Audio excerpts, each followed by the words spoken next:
Welcome to the Emotional Eating Unwrapped podcast. I'm your host, Alana Kessler, an emotional eating and weight loss coach for women looking to fall in love with eating, create healthy attachments with food, and lose weight sustainably. Hello and welcome to another new episode of Emotional Eating Unwrapped. I'm your host, Alana Kessler, and today we're going to be talking about the feminine portal to healing food and dieting addiction. So let me ask you something.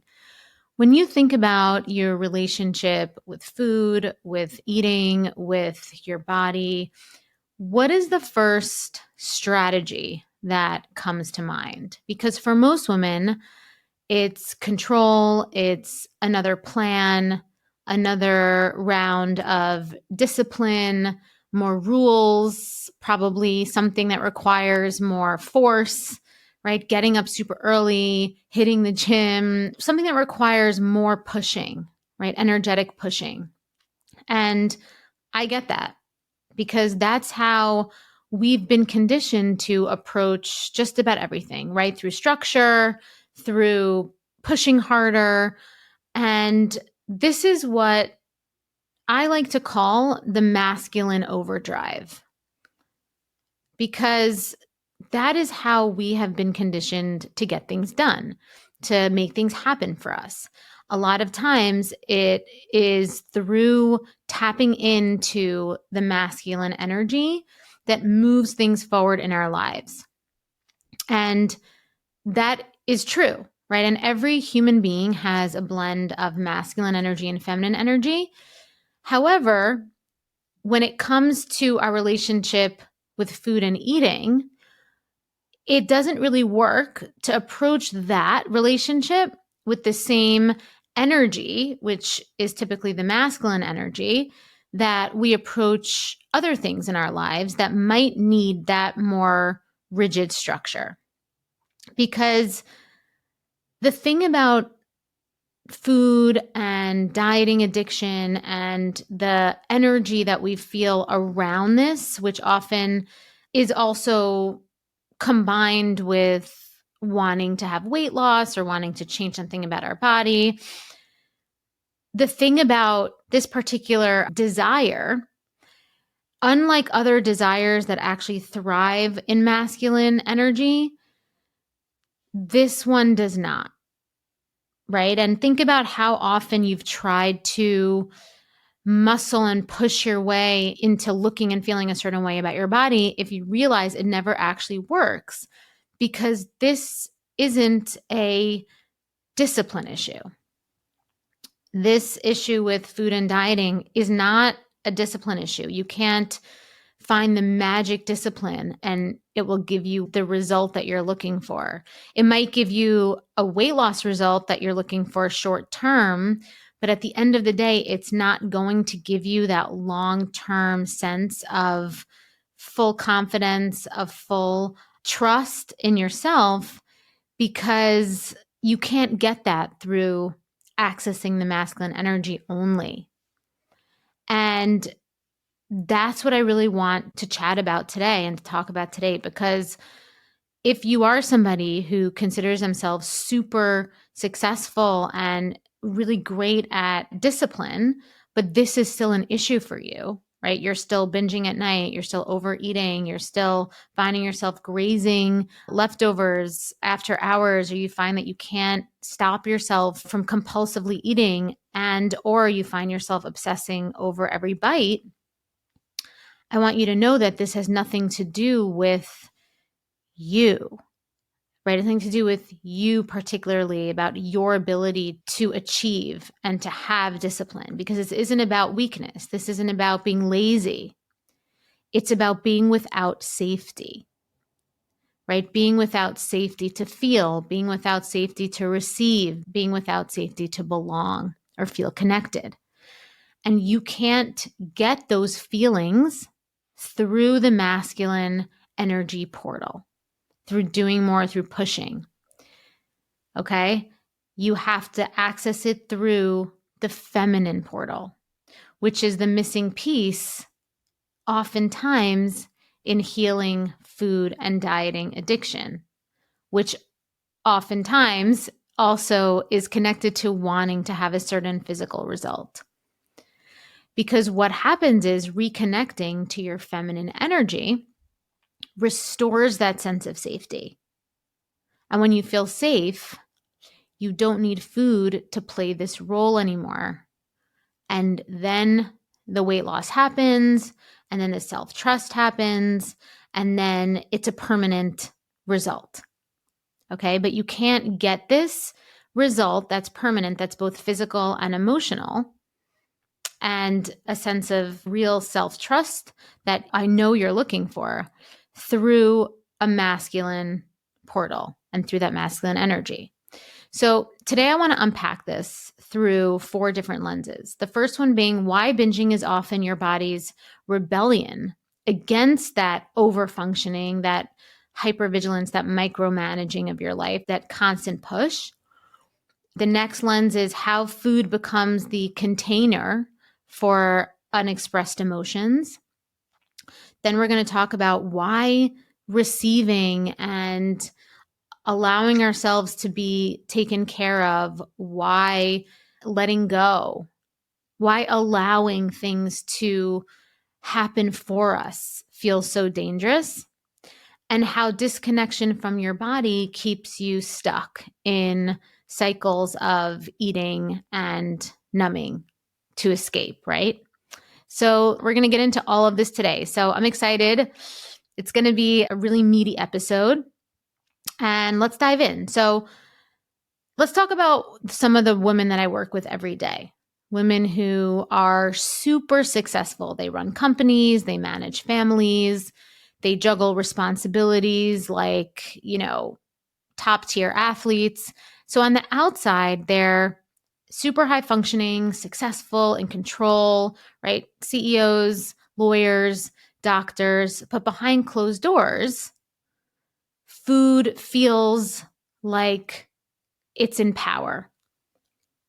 And the reason is because they're allowing that to happen because food is the one place they could take the mask off. The performance can relax.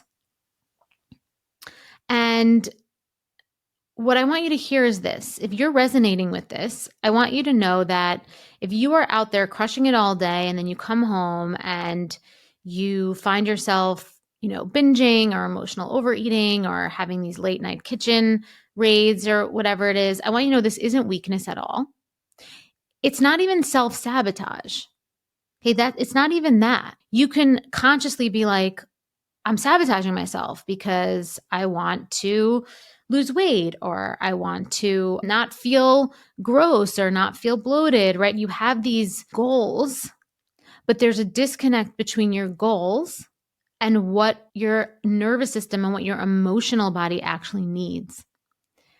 Okay, so I want you to know that this behavior is not even self-sabotage. It's your body's rebellion against living in the constant masculine overdrive, right? It is a subconscious rebellion that's happening. Because when you're always doing and proving and pushing and performing, this compulsive eating with food, whether or not you resonate or you connect with it as a binge or just like mindless eating, however you define it for yourself, the act of engaging with food that ends up feeling negative to you, right? Because not everybody's going to resonate with a binge. Not everybody's going to resonate with mindless eating. Everyone has their own unique behavior with food in this way.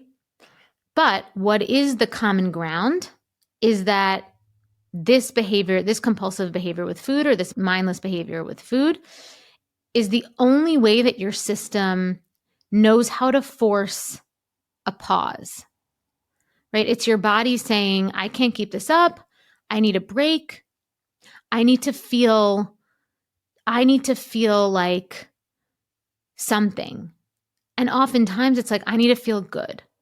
I need to feel like I'm being provided for, right? I need to feel like I am being filled up. Okay. One woman I worked with told me, I can manage a bazillion details at work without flinching. But at night, I come home and I eat until I can't move.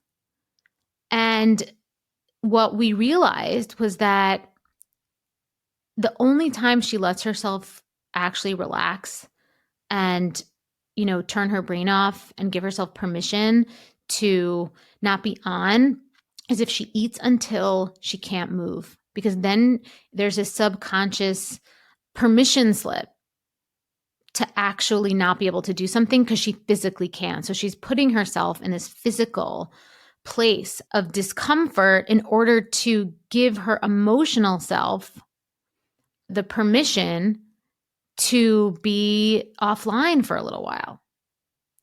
And when you think about it that way, this isn't a failure at all. It's not like she failed at being able to achieve her goal. She's actually in a survival mode because this type of eating behavior, whether it's binging, the mindless eating, eating till you're stuffed and you can't even move, this isn't about willpower, right? Willpower isn't even online in this situation. When we talk about willpower, it means that you have the choice to exercise your will in some way.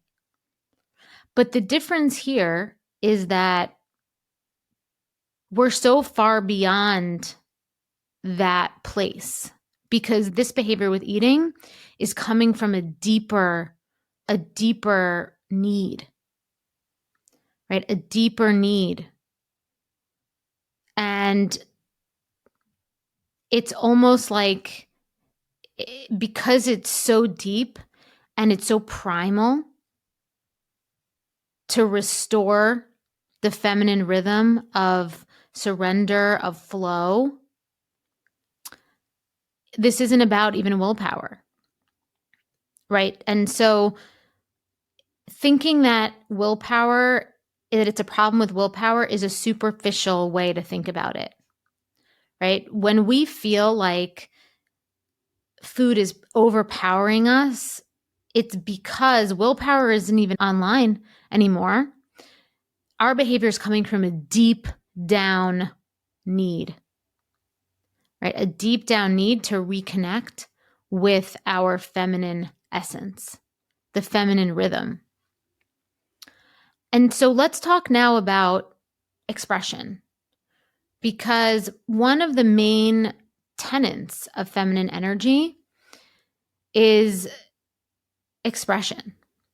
And it's allowing what is inside to move. So whether that's through tears, whether that's through our speech, whether that's through longing, right? It's about allowing the energy and the emotion and the feelings that we have inside to be expressed outwardly. But most of us were taught that expression wasn't safe, right? That's what a lot of us were taught. We were taught to hold it together, to stay strong, to keep it professional, to not be too much for other people. And so what happens? Those emotions don't disappear. They just get swallowed. And food becomes that container.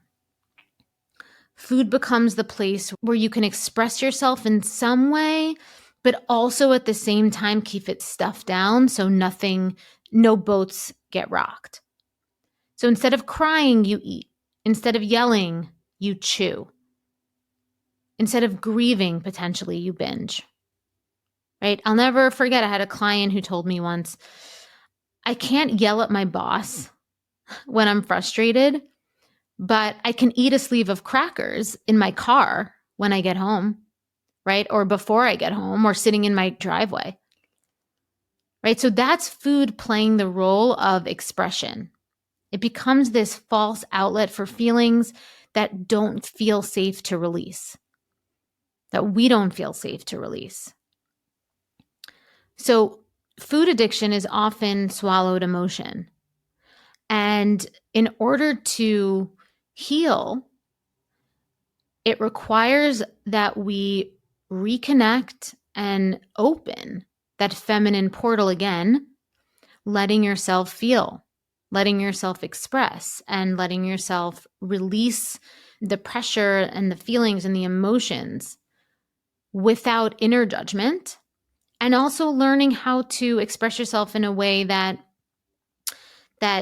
invites collaboration and that invites you to feel more connection with other people, so that you don't need the food as the proxy for this, right? And so this is really, really important, the skill of learning how to express so that you can provide a feeling of connection to your nervous system, so that you don't need food to be that replacement. And here's another piece we don't talk about enough. So a lot of women who struggle with this obsession with food or this dynamic with food that feels compulsive, and even so much so as obsessing about your body and all this stuff, oftentimes a lot of women who struggle with this are hyper independent. They don't feel safe leaning on anyone else. I completely understand that. I identified like this until I was probably 37 years old. I'd say, I think finally when I was 36, 37 years old was when I had this awakening that I was living in this very hyper masculine, hyper independent place. And even though I was doing so much meditation and yoga and retreats where I was forced relaxing, I still was coming from a very hyper independent place. I still had a very difficult time receiving other people taking care of me, receiving love, receiving compliments, receiving anything really. And for some people, I find that maybe it's because you grew up in a home where help wasn't available.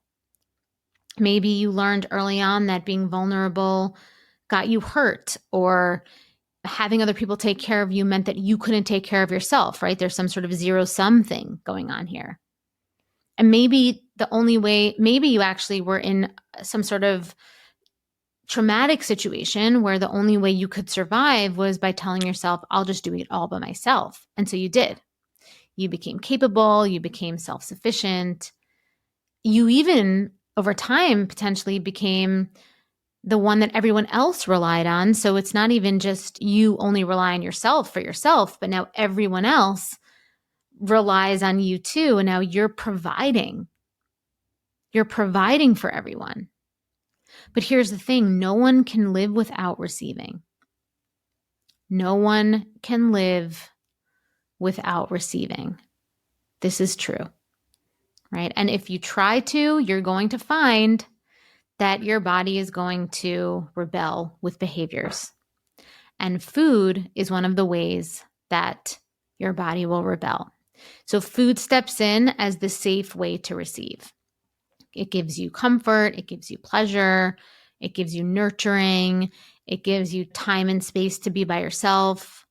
And it does all this without you needing to risk disappointment, rejection, any kind of negative emotion from another person, right? A client once said to me, I won't ask my husband for help, right? I won't ask my husband for help, but every night I eat ice cream out of the carton, almost, like so much of it, because at least it feels like something is taking care of me, right? The sweet mouthfeel of that ice cream as it goes down and as I'm eating it, it feels like I'm being taken care of. But I still can't ask my husband, my partner, for help, right? There's something too dangerous and risky about that. And what she's describing is the feminine wound. That is the feminine wound talking.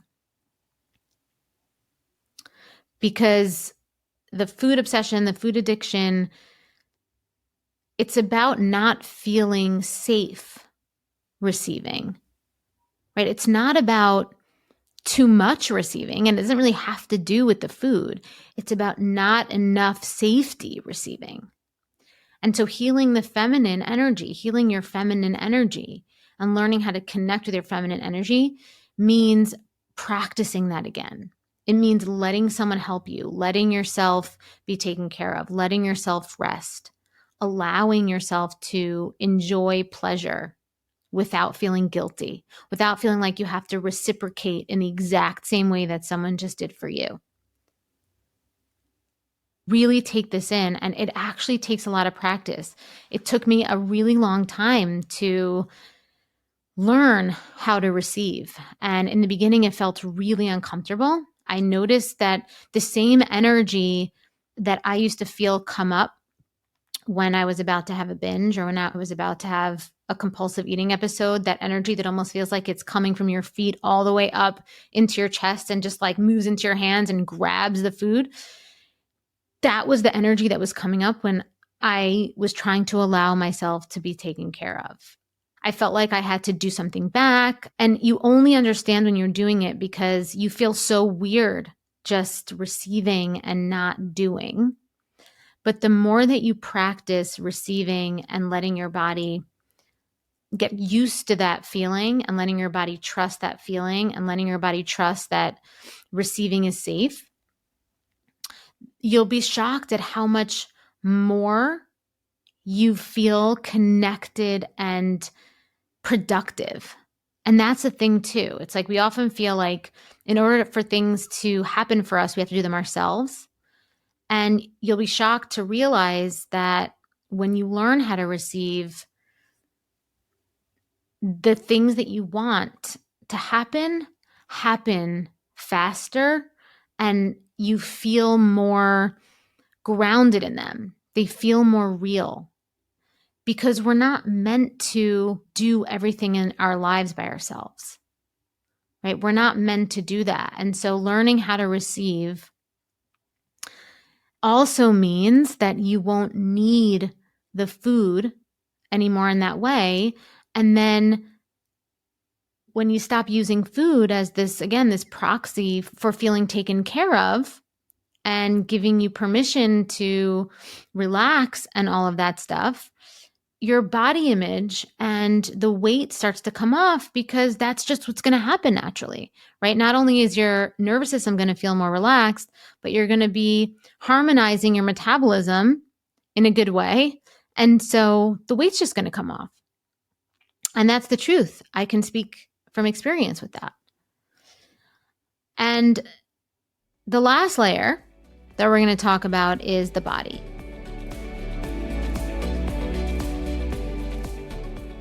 You've built a good life. From the outside, it looks like you have it all together. You eat clean, you work hard, you take care of everyone. But there's this one area that still feels impossible to master, and that is food. You can eat perfectly all day and still end up in the kitchen at night wondering why you keep doing this. You promise yourself you'll start fresh tomorrow, and I know you mean it every single time. But the cycle, it always finds its way back, especially when you're stressed, when you're overwhelmed, or when you're just tired of being the one that's holding it all together.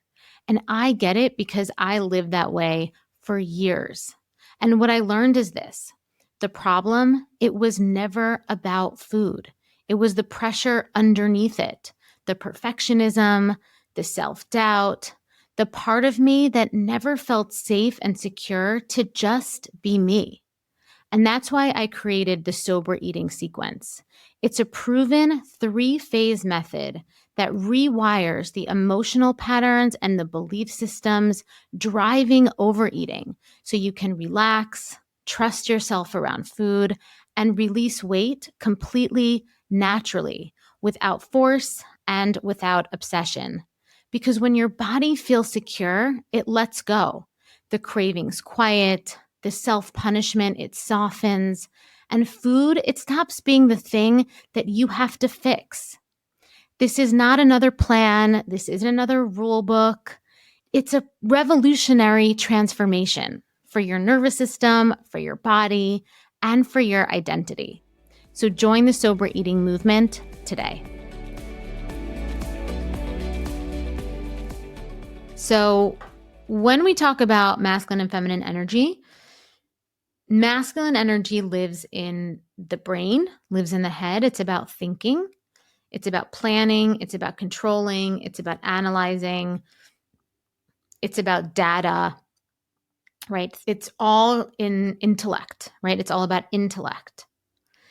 And that's why it's so much easier for us to, when we're looking for solutions to weight gain and we're looking for weight loss solutions and we're looking for solutions with food and dieting addiction and we're trying to get off the hamster wheel of this energy, we want more information, right? We want more analyzing. We want more data. We want more structure. We want more control plans, right? But the thing is all of that's masculine. All of that is masculine. And it keeps you up here in your head and not connected to your body. And what ends up happening is when we get stuck in that space and we don't actually reconnect to the feminine energy, which is all about the body and the feeling body, food addiction comes back. The cravings come back. All of a sudden, that energy of just dissatisfaction comes back because all food addiction and dieting addiction, it thrives in that space. It thrives in the space where you're in your head all the time. And the feminine, on the other hand, is about reconnecting. It's about embodying. And it's less about rules and thinking, and it's more about tasting. And it's about breathing into your body. It's about feeling your feelings, even if they're uncomfortable, right? It's moving in ways that feel like they're in service, not punishing you in order to get you to make up for some sort of eating decision that you had the day before, right? So masculine energy in this sense, when we live in our head as it relates to food and dieting and weight loss, it causes a dissociation. We end up dissociating from our body because we're so much in our heads about it all, right? Thinking about the macros, thinking about the calories, eating without tasting, all this stuff, right? And even the cravings, right? So say you find yourself having a binge at night, just eating so quickly, that's dissociative, right? You're not even tasting your food there. You're just compulsively eating and you're dissociating. And so it's so important to be courageous and reconnect to your feminine energy when you're trying to heal this relationship with food and dieting and really trying to create this environment where your nervous system feels safe and therefore your body can release the weight. Because that is the only way forward. Right? One client that I had, we started to do this practice where she'd place her hand on her stomach before meals just to say, I'm here, I feel you. Right? And at first that was really hard because she didn't want to do that. Right? It's very weird when you're meeting, and it's very uncomfortable when you're meeting yourself for the first time and you're allowing yourself to feel these things that you might have been dissociating from for so many years, right? What's harder is even if you are somebody who, like we talked about before, is so successful, so high functioning, the reality of not knowing how to listen and have a conversation with your own body can feel really disheartening. And so we avoid it, right? So many women I work with have such a hard time doing this, just connecting with themselves before meals because the prospect of them just not knowing what they're looking for, not knowing how to listen to themselves, feels like such a failure that they'd rather avoid it altogether. But the thing is that you don't have to have a perfect answer. You don't have to have there's no perfect right answer when you're connecting with yourself. It's truly just the act of connecting with yourself, right? This one practice of saying, I'm here, I feel you, putting her hand on her stomach, it shifted so much for this client, not because she got some sort of perfect information about her hunger cues. But what it did is that she stopped eating on autopilot. And eventually, because she had opened up the portal for listening, which is a feminine portal, not just like being in her head and planning, she was listening, she was connecting. She did start noticing when she was full, right? She did start noticing when she was full and felt safe to stop because there was a certainty there. Right? Certainty only comes through being courageous enough to listen and find the edge. You can't find the edge if you don't walk to it. Right? And so staying in your head all the time is analogous to standing all the way back, seeing the edge from afar and being like, oh, that's the edge. All right, I'm just going to stand here. I know that's the edge. Right? That's staying in your masculine energy. But being in your feminine energy is being courageous enough to walk towards the edge, feel the nerves, feel the anxiety, feel your body, get to the edge, and then say, oh, this is the edge for me. See the difference? And when you know for certain that that's the edge, that is how you build safety. But you only do it through being in your body and through listening and not through thinking. Okay. And so this client specifically started feeling safe in her body again, right? And that's what feeling safe in your body again means. It's that feeling safe in your body means that you have taken the steps to courageously walk to the edge so that you can be certain of that edge. You can be certain of what that is. And that's why feminine energy is so powerful, because it's embodied energy. It's not just thinking. It's not just intellect. It's not just information. It's not just data. It's not just following a rule. It's embodied. And that's why no one can take that certainty away from you. And so feminine practices bring you back into your body. And when you're embodied, food becomes nourishing. Food is not scary. Food becomes something you can enjoy because you know the edge. You're willing to stop at the edge, not because someone told you that this is where you stop to get your result, but because you know for yourself and you have that evidence for yourself. Right? And food gets to be fun. It gets to be nourishment. It's not something that's dissociative or an anesthetic. Okay, so here's what I want you to remember for today. Having this compulsive or obsessive or addictive feeling towards food or towards dieting, it's not proof that you're broken at all. What it is, though, is it's proof that you've been living disconnected from your feminine energy. You've been living without safety, without certainty, right? Without this inner permission to rest, to receive, and to embody, likely because of some sort of severing or disconnection that you felt in the past. And at the end of the day, for however many years it's been, food has been carrying that weight for you. It's been providing the feminine energy that you've been searching for, right? It's been the pause, it's been the container, it's been the comfort. And it actually has been the body that you couldn't safely inhabit, most likely reflected in weight gain that you're trying to lose, potentially through masculine ways.